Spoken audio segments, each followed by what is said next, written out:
पतिं सुरगुरुं वन्दे जगत्कारणं वन्दे पन्नगभूषणं मृगधरं वन्दे पशूनां पतिं वन्दे सूर्यशशाङ्कवहिनयनं वन्दे मुकुन्दप्रियं वन्दे भक्तजनाश्रयं च वरदं वन्दे शिवं शङ्करम् ॐ मृत्युञ्जयाय रुद्राय नीलकण्ठाय शम्भवे अमृतेशाय शर्वाय महादेवाय ते नमः।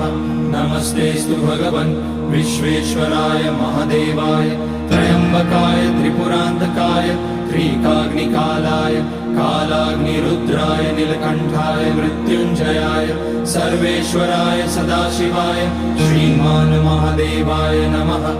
ॐ नमः शम्भवाय च मयोभवाय च नमः शङ्कराय च मयस्कराय च